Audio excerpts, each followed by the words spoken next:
The stone I hold is a special stone. It used to be part of a mountain.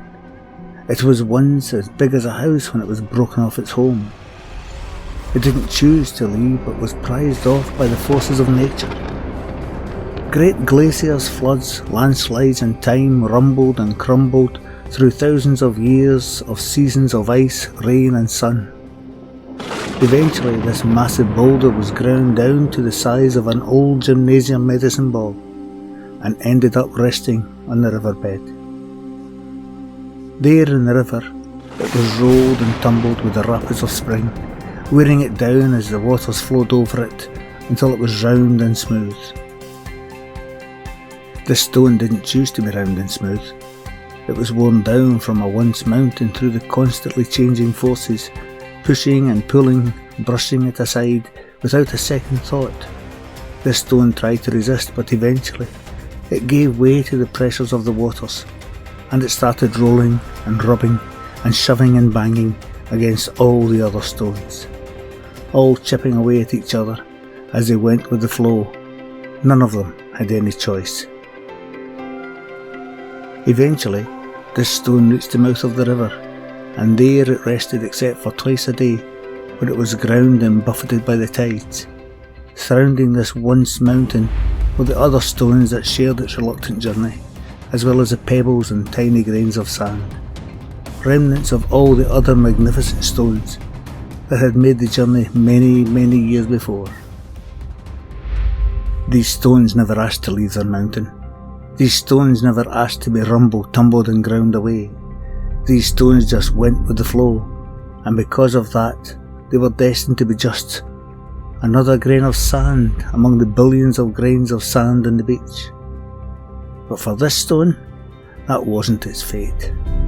No, it cried, I will not become just another grain of sand. I may no longer be a mountain I once was. I am even greater. I am a soul stone.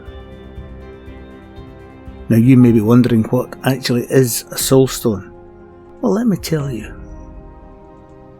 Have you ever found yourself walking along the shoreline and seeing that it is covered in thousands if not millions of stones and pebbles, but for some reason you stop and you bend down and you pick up a single stone?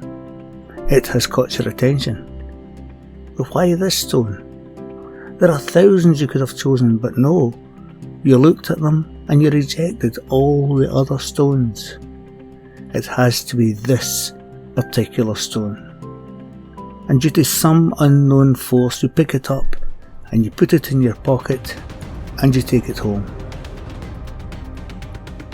This is your soul stone. It called to you and you heard it, not with your ears but with that part of you that resonates with the frequency of the universe. This stone rings with your very soul. You are driven to pick it up, and you intervened. You stopped it from becoming another grain of sand. But there's more to this stone than you may realise. The soul stone has a vibration, forged by the very hands of nature and time. The soul stone hewn by the very forces of the universe to that moment in time when it called to you and you heard it. To the moment you decided to pick it up and keep it. That very stone infused with universal energies is the very stone that will give you access to a new world and a new sense of power. This is your soul stone. If you let it, it will do for you what you did for it and free you from being another grain of sand on the beach of humanity. All you need to do is tap into it, or you can just let it sit and admire it for what it was and is. My name is Wilfred the Story Peddler, and this has been the Soul Stone.